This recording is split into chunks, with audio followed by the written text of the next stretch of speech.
Hello and welcome everyone. I'm Becky Schilling. It's great to have you with us for today's eMarketer Tech Talk, where we host amazing guests from all areas of media, ad tech, and martech. Today, we're discussing the findings from a TripleLift survey executed by eMarketer, highlighting the strategic moves advertisers are making to enhance their off-site ad efforts. With that said, let me introduce our guests. Bob Coon, Senior Vice President, U.S. Sales with TripleLift. Hi, Bob. Hi, Becky. Thanks for having me. And Mark Mannino, Chief Marketplace Officer at Flywheel. Hi, Mark. How you doing, Becky? Great, thank you. Before we get into it, to our audience, let's keep it conversational. Just use the chat window on the right to tell us where you're joining us from and to submit your questions. We'll do our best to get to as many of your live questions as we can during our Q&A, so keep them coming.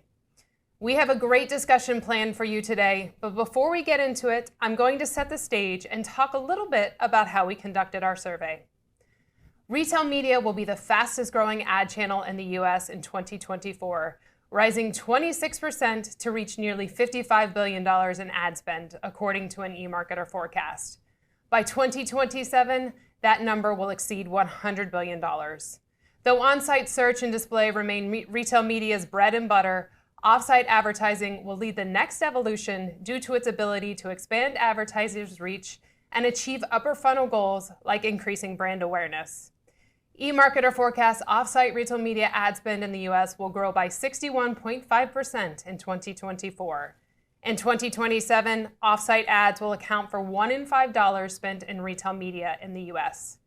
To take advantage of off-site's growth, advertisers need to understand where off-site fits into the larger retail media picture and how it can complement on-site advertising to accomplish both brand building and performance marketing goals. They will also need to refine their off-site strategy and identify the channels, tactics, and partners that can elevate campaign effectiveness. That's where the Retail Media Perception Survey, designed by TripleLift and executed by eMarketer, entered the picture. We wanted to find out how advertisers and retailers were thinking about off-site retail media opportunities and where challenges with the channel existed. We surveyed 327 respondents who were either brands, advertisers, or retailers. The survey of 18 questions was developed by TripleLift and executed by eMarketer in November and December 2023. Let's dig into those results. Bob and Mark, it's so great to have you in studio with us today. Now, you guys have a little bit of history, right? We do. Mark and I worked together at Amazon for quite a while, actually shared an office. So good to see you again, buddy. It was a load of fun. Yeah. All right, let's dig into it. The first question, how do you use on-site and off-site when planning your retail media campaigns? Mark, let's start with you. Yeah, so we don't plan off-site and on-site. We really, our goal, or what we focus on with our clients, is how do we grow their sales, right? And to do that, we have two themes, and it's important to think in terms of retail and media. These themes start with, first, are you retail ready? And this is something that online marketers have been doing forever. Back in our day when we were early, 2012, 2011 at Amazon, we were really focused on retail readiness, making sure your product's in stock, making sure that it's priced properly, that the content is optimal. And probably most important, making sure that you're winning search, meaning that if you run an ad and you get a consumer to search for your product, the worst thing that could happen is you spend all that money, they search for your product, and when they do, they find your competitor. So it's really important to make sure on the retail side that you've got the right path. And these, like I said, we've been doing this forever because even before retail media was a thing, we were doing this in the ad network days where we made sure that the conversion path was optimal.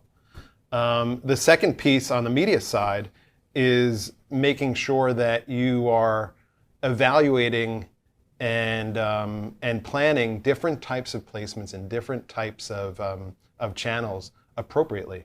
So you need to think in terms of effectiveness and attribution, and using tools like clean rooms to really understand what is the true impact of that. The fact of the matter is, when you buy a search ad, the consumer's probably going to convert relatively quickly after clicking on that. If you are running a television ad or a display ad, it may take a bit more time.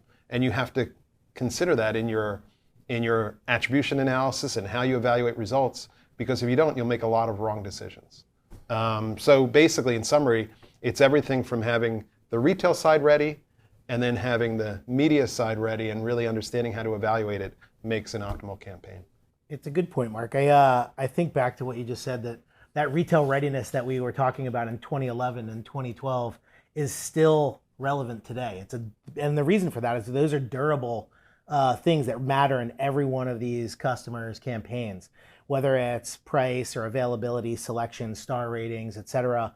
All those elements need to come through from the retail side to the media side, like you said, and into the creative, really driving not only effectiveness on-site, but also thinking about those same characteristics off-site as well. So when you're planning campaigns, whether it be on-site or off-site, it's important that those durable components to what matters most for those brands and for those customers are being pulled all the way through. And we're fortunate at TripleLift to have a lot of creative tech that allows us to do that. So being retail and media ready and making sure that all the components are playing together nicely. Our survey found that 90% of advertisers who currently activate retail media programmatic campaigns plan to continue to do so in the next 12 months. What do you think makes a successful retail media campaign? Mark, to you first. Well, I already talked about the retail readiness. So let's focus a little bit on the offsite, since that's what we're here for. We really focus on, are you running in the right place, okay? And are you running on the right sites? Or if you're running video, are you running on the right channels and things like that?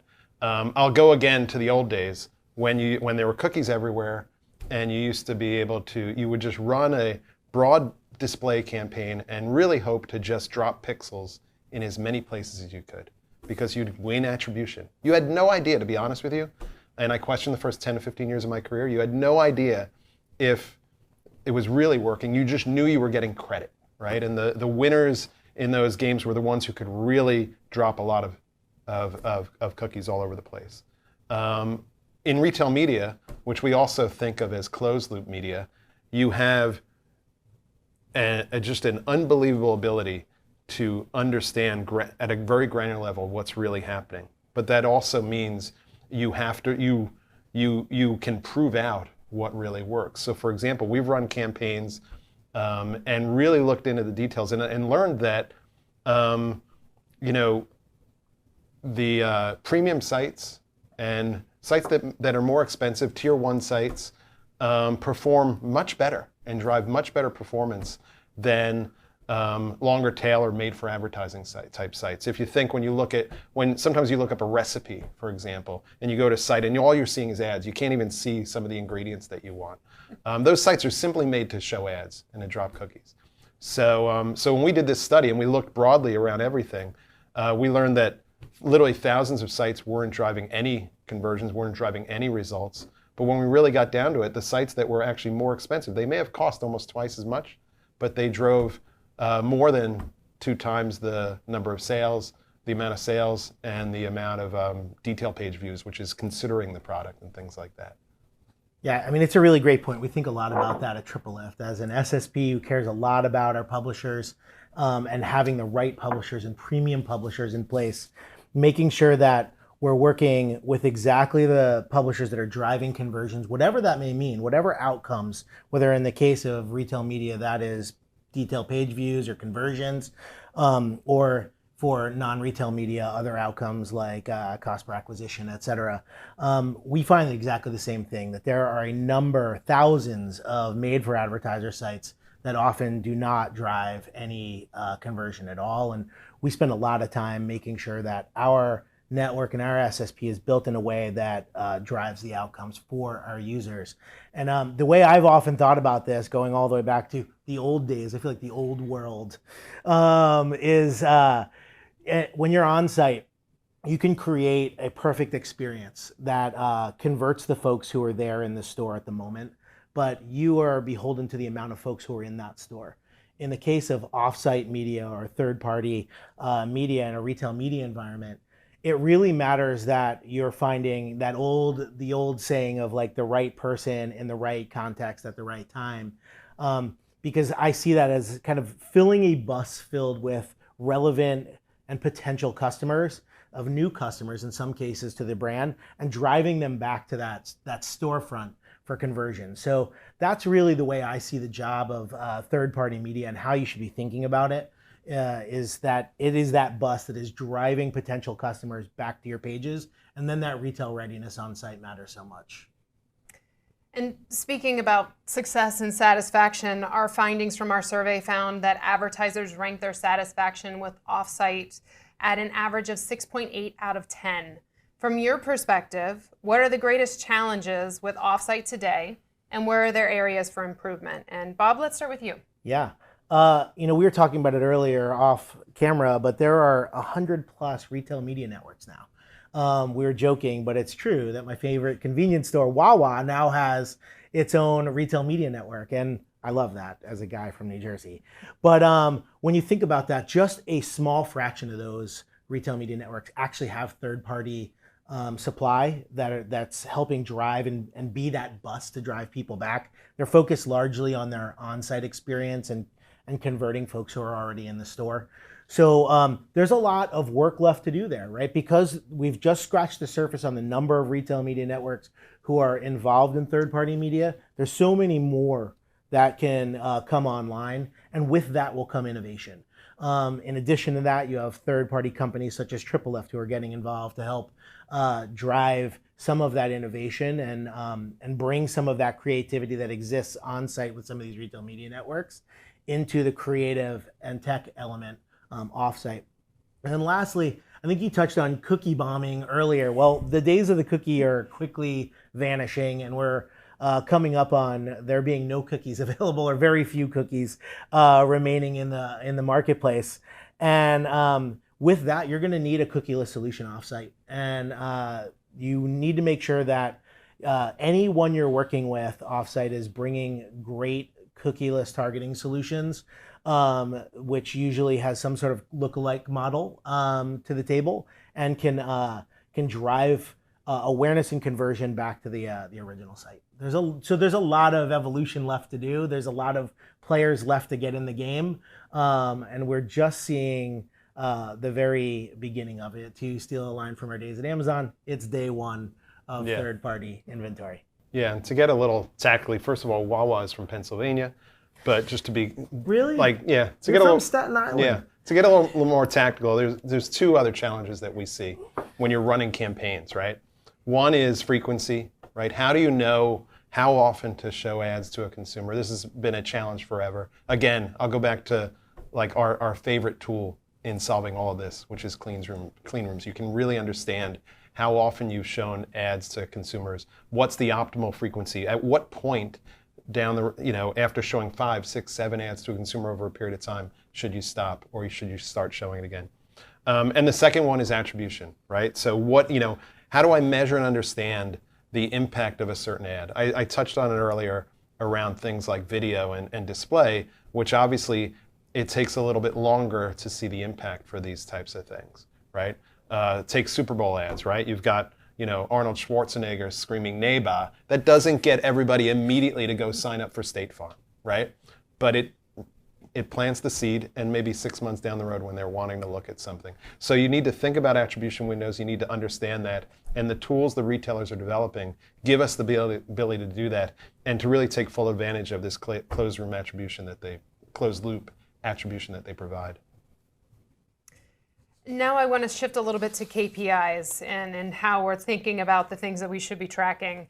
58% of brands and agencies in our survey said offsite is better for upper funnel goals, but the top KPIs that advertisers are optimizing toward include ROAS, CTR, CPC, and online sales. There seems to be a contradiction here between what advertisers say they use offsite for and how they're actually executing on those campaigns, possibly due to the complexities of this fast-growing channel. How do you see offsite fitting into the purchasing funnel? Bob, let's start with you. Yeah, sure. I was at a conference recently, and we were talking about whether there really is such a thing as brand ads and performance ads. I think in reality, all ads are brand ads and performance ads, and have various elements and do different things. So Mark, you touched on it a little bit earlier around your neighbor example, that there are longer sales cycles to certain types of creative, like television.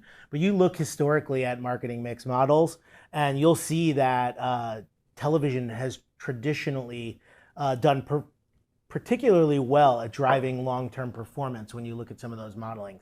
So you have to be looking at across all sorts of metrics. On-site, when you're looking at search, and Mark, you touched on this a few minutes ago, that when you're that close to the point of purchase, the sales cycle may not be that long. But when you're further away and the consideration cycle is a little bit longer, you have to think a little bit differently about it. It doesn't make it less important.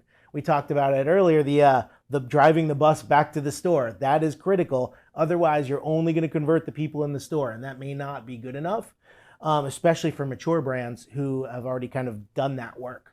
So thinking about the longer sales cycle, the consideration metrics that come with being off-site is a really important component to thinking holistically and long-term about your business. Yeah. Well, going back to your question around, is this the way they're evaluating it, is it a contradiction? I don't actually think it is, because I think the purchase funnel is a bit of a myth, right? We've done studies both at Amazon and now at Flywheel where we've tried to see where do consumers go before a purchase, where do they see ads, what type of ads, and the fact of the matter is it's all over the place. So it's really important that you really understand and can evaluate this and really understand the time frame, like I've said before, and use the tools that they're providing. Don't just rely on the reporting that's shown in the UI. Dig deep into the tools like marketing clouds and streaming data that they give through APIs, so you can really evaluate and understand what ads and what channels are driving the performance that you need. And given the challenges that you guys have mentioned earlier, how do you see third-party partners playing into the retail media ecosystem? More specifically, how do you think retailers could lean on third-party partners to expand offerings for brands and agencies? And Bob, why don't you take that one? Yeah, sure. Going back to the old days, we internally, these retail media networks, truthfully, they have a lot of competing priorities. Whether you're at Amazon or Walmart or Roundel, wherever it may be, they're all working on a number of things. And that means that engineering resources, product resources are being dispersed to each of those, and may not always be as deep and well-staffed as they'd like to be. Third-party companies, whether it be TripleLift or others, can do a really great job being focused in one very specific area. So in our case, having more than a dozen years of experience as an SSP, we've curated premium publishers that can drive really great results for companies like Flywheel and their customers in a retail media environment. So when I think of third-party partners, I think about the ability to drive very specific and deep knowledge and expertise in a given area. We see it a lot also in like CTV and shoppable CTV and innovative ad formats in those types of arenas. So I just see them as a complement to what the retail media networks, even though we look at them and some of those are big tech and they have a lot of resources, they're never enough, right? And we live that on the other side of the coin. So we're here to help and be a complement to the efforts that they make internally inside their own walls. Great. We have time for one last question in our section of conversation. And just to our audience, remember, if you have any questions for Bob or for Mark, send them into the chat channel on the right, and we will get to as many as we can. So last up, while retail media is the fastest growing ad channel in the US in 2024, rising 26% to reach nearly $55 billion in ad spend, is it fair to say we've only scratched the surface of this new media landscape? And what does the future of retail media look like to you? Mark, let's start with you. Yeah, so we love that data. We're really bullish on retail media. We obviously think it's growing. We're investing a lot. I think there's two pieces that really drive the future. One is as the more sophisticated data capabilities you get. I've mentioned clean rooms a number of times. Just gives marketers and their partners a real ability to understand what's really going on, to plan, to really drive their investment and to invest more, right? So there's all the things that I've described that make it really powerful. But on top of that, it's incredibly privacy safe, right? And this world is not going to get less privacy focused. And then it just as each of the retail marketplaces starts to provide more and more data, we can use that data to drive better and better performance. And everyone's learning how to do that. And it's a process. It doesn't just happen overnight. The second piece is AI, because it's a requirement to say AI in every webinar. I'm saying AI. And it's just really, it's driving a lot of change both from the consumer experience and from the brand and marketer experience. I mean, on the consumer experience, the things that like Instacart's doing has Ask Instacart. They've had that for a while, where you can simply type in, hey, I'm having a barbecue tomorrow, what should I get? And they'll create your list. Or I want to make chili, and it'll give you the recipe and the list of what you need to buy. Really powerful stuff. Amazon just is starting to test into things like that. They just announced a project called Rufus that is around that. And then on the brand and partner side, we're using AI to do everything. I mean, we've always used AI and machine learning to optimize campaigns. That's not new. And if anyone tells you it's new, it's not. But the AI generated content. So now you can literally generate content on your product detail pages, not just on one retailer, but on literally tens or hundreds of retailers, which used to take a lot of work to do. Now you can do that primarily using AI. And secondly, with images, right? There's a lot of AI enabled imaging partners and capabilities and technology that allow you to create everything from videos to just static images, which if you're a third-party seller and you don't have the access to actors and things like that, you can create some pretty cool stuff. Yeah. Well, thanks for talking about AI. I appreciate that. Yeah, you're welcome. Covered it. That's why I'm here. That is why you're here. So we look at it from the data side as well, right? So we are about to see cookie deprecation happen in 2024. It's real. It's happening. It's not gonna get pushed out again, most likely. And having strong solutions, you touched on clean rooms, cookieless solutions that can drive real meaningful outcomes for brands and customers are going to be table stakes in just a few months. And using eMarketer data, it's been quite clear that not everybody's thinking about that yet. And we're only a few months away. And I think the data was something like 70+% of most brands are not yet really diving in to cookieless solutions, but they need to, and they need to think about it now, because when the light switch goes off in just a few months, they need to have a meaningful and useful solution in place. So when I think about the growth is absolutely going to continue to occur. We talked, as I touched on earlier, the notion of both brand and performance ads, they're kind of the same thing, and retail media blends them more than any other.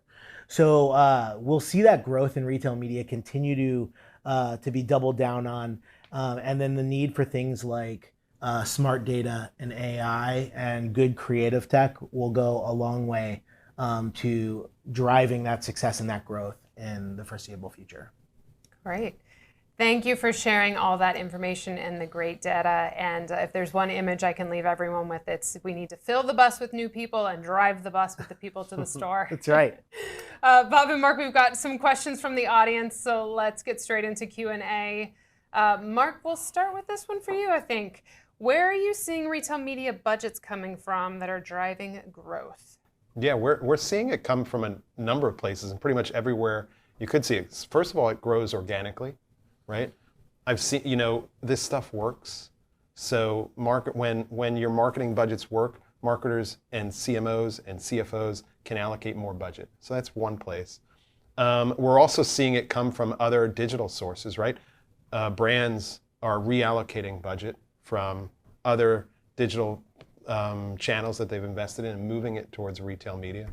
And then lastly, people have been investing with consumer products brands have been investing with retailers forever. And it's called things like merchandising spending and that's what, when Pepsi's at the end of an end cap, that isn't just because everybody loves Pepsi, they're paying to be there, right? So brands are moving some of that type of spending into retail media and investing there. So it's really coming from a number of different places.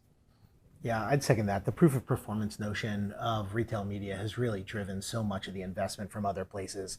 It's not to say that other types and formats of advertising aren't performant, but the ability to prove it out and report on it and hand back to a CMO exactly the results is really powerful. The old saying of I don't know which half of my advertising works, right? Is kind of gone away in a retail media space, because you actually can determine. You have to figure out what worked means, but you absolutely can see it. And we have a question from our audience, and they're asking about pushback. So they say, broader question, but what do you say to brands that push back on offsite DSP ads because they're afraid these ads will pull revenue away from their D2C site? I think that's a myth because, A, just to be frank, click-through rates on display ads are so low that the only way the consumer is going to really, go to a site that they weren't normally going to buy the product at is if they click through the ad and it sends you to a certain place. So think in terms of, generally the consumer is going to buy the product where they're going to buy it anyway, right? So when you show an ad, you put your brand in front of them. If they were going to buy it at your DTC site, they're going to buy it there. If they were going to buy it on a retailer, they were going to buy it there anyway.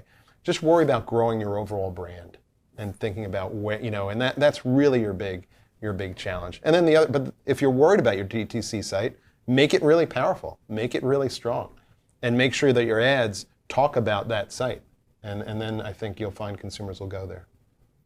Yeah, I think about it in terms of the point of least friction, right? So to Mark's point, if you're driving folks to the sites they go to organically, whether that be a Walmart or an Amazon or a Target, let that be the path of least resistance. Take them there, right? As opposed to trying to force them to a different site that they're not a customer used to going to.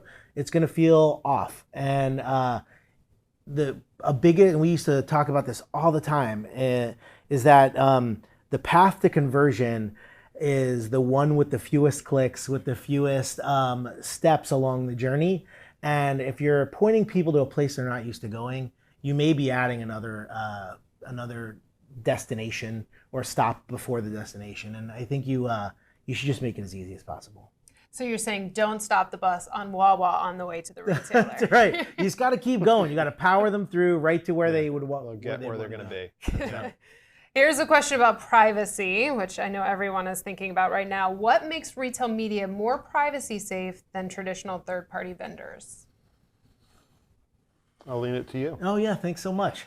So there's closed loop attribution in the world of retail media, and so they're not sharing your data anywhere else, right? It's when you have a site that, in the cases of the Walmarts and Amazons of the world, have hundreds of millions of people's not only credit card information but also home addresses, privacy is of the utmost importance. So going back to what we were just talking about, like, you want to be working with those retail media networks that drive trust and privacy with the customers that they work with. So you're shopping on Amazon because you trust it. You're shopping on Walmart because you trust it.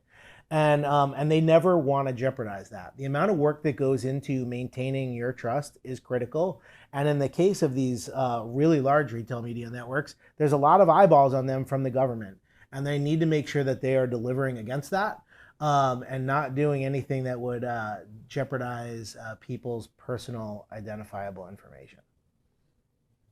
We're getting a lot of questions about data and measurement, as I'm sure you could imagine. One of the questions is, how do you measure the return? What types of data are retailers giving to be able to plan future campaigns? Yeah, I'll take that. I talked a lot about sophisticated data and clean rooms and things like that. What we're able to look in there is everything from the impression and the click, and that someone actually bought your product, but it also goes further down to how much did the product cost, so you can calculate return. And then you can see what that consumer, within that privacy-friendly clean room, you can see what that consumer goes on to purchase again and again. And that, I think, is the most important part. That's where we're finding our clients are really interested in both repeat purchase, and are they subscribing, for example, to get the product delivered to them regularly, or at the beginning of that, is it new to brand? Is it the first time they've bought that product in a period of time, maybe in a year or 2 years, which is really what consumer product brands are really care about. They want to make sure they're getting new customers, and they want to make sure they're getting repeat purchases. And the only way to really look at that, it's very hard to display that in a UI in a really actionable way, is to really get into the detail, get into the data, use those tools to determine where to invest and how to use it. I wouldn't add anything to that. Another cookie question. How are you going to use first-party CRM data for offsite targeting post-cookies? Well, I think that what they mean is with a brand can bring their own data, their own consumer data. It tends to be emails, hashed emails, right? So it's somewhat privacy protected. They can inject that into retail media marketplaces so that they can then use that for targeting on Amazon or with Walmart or with others. So that's the primary way that it's used, and it's really valuable because both you can message those consumers differently. If you know someone's already interested in your product, you can message them, or if you know they already buy your product, maybe you don't need to market to them in the way you're marketing to people who haven't bought your product.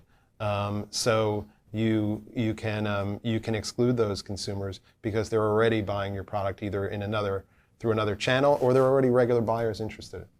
Yeah, first-party data is going to be king in a cookieless world, and we are closely upon that time.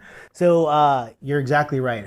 For brands that have robust CRMs with great user data, that's going to be really powerful for them. For the ones that don't, there are cookieless solutions in market that will be able to use first-party data signals from publishers. And we have a first-party cookieless solution at TripleLift that does exactly that. So there are some brands that have really great data, and there are some that may not own the point of conversion and therefore may have less powerful data. So there's going to be options for them, but all of them are going to be first-party in nature. It's just a matter of which first-party you're referring to. I think this one might have to do with Chase's news earlier about non-retail media networks. So can you speak about these non-retail media networks and what that means for the space? I see the benefits for advertisers leveraging that first-party data, but are consumers happy to have their banks or their financial institutions advertise to them? It's an interesting one. I don't want to speak for the customer on this one, and I think it'll vary, right? Like, I think there should be, in any one of these cases, there should be an opt-in and not an opt-out. And if Chase is going to build a non-retail media network, they need to think long and hard about how to do that in a privacy compliant way. They have some of the most sensitive data that you can have on a person, right? You have bank account information, investment information, home address, etc. There's a lot of things that are very sensitive in nature. So I'm sure they're thinking through that, and they'll want to be overly reliant on privacy compliance here and double down there. So again, I won't speak for customers and what they do and don't want, but they should just make sure that they tread carefully. I think you're right, but remember, think of it as, like, retail media is the name we're using, but it's closed loop media, right? So the one I'm most interested, like United Airlines recently announced they're doing a retail media or a closed, and that's interesting. Travel is, I interact with United in a number of different ways, and them understanding what I'm doing, where I'm going, things like that, will help them to provide me and consumers and brands with just better offers and better solutions, and we'll learn. And I think that we're all in a journey here. You said it before, we're day one. We're all learning all these, some of these things will fail and some of them will succeed, and we'll learn where we end up. So this question is about the open web. So per the IAB, 80% of the open web doesn't have any consumer data to match to it, whether that's using an ID or a clean room. So this watcher wants to know, how do you expect this offsite data to scale post-cookie when the entire industry of marketers and retail media networks are competing for a limited 1/5 of the internet supply? I mean, if you go back to the data that I shared, and it's a case study we have on the Flywheel website, where we looked at all of the inventory we could run on. We ran campaigns across everything and identified the best performing.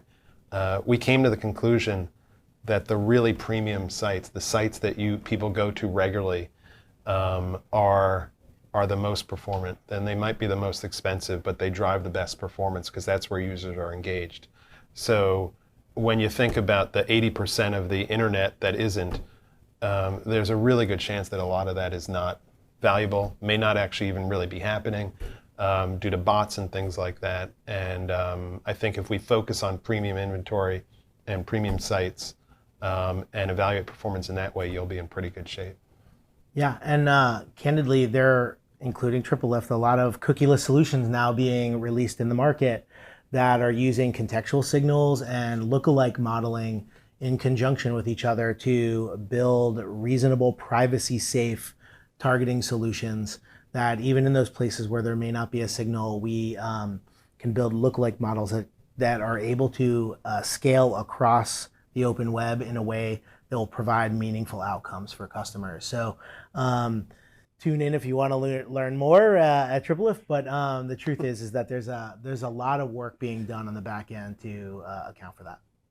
And we have time for just one more question, and that's going to be, what is the greatest challenge or limitation you believe brands face with offsite advertising? And Bob, I'm going to pose that one to you.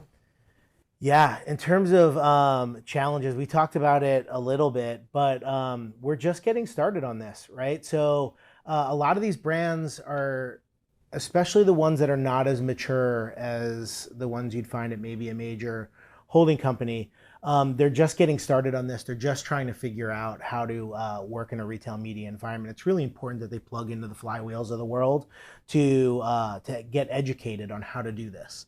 Because it's not just, as Mark talked about earlier, an on-site conversion game. It's really about understanding the entire journey from first impression all the way to conversion, on-site and off-site, how to utilize all those components.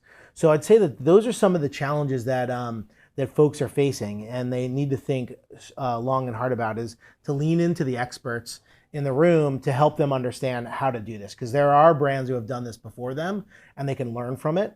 So they should definitely lean in and understand that offsite and the metrics that you'd think about in an offsite environment are going to be different than what you will want to focus on onsite, but they're both equally important.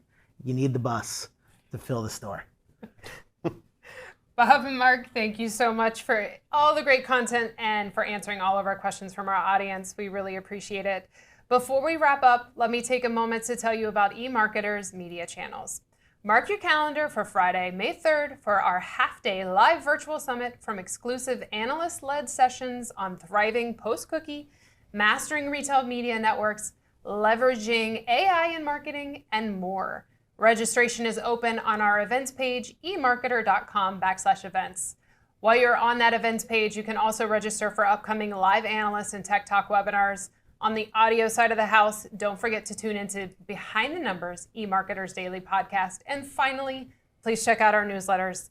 Thank you all for your time, and thanks again to Bob and Mark, the team at TripleLift, and our eMarketer studio team behind the scenes for making today's webinar possible. We'll see you all on the next Tech Talk.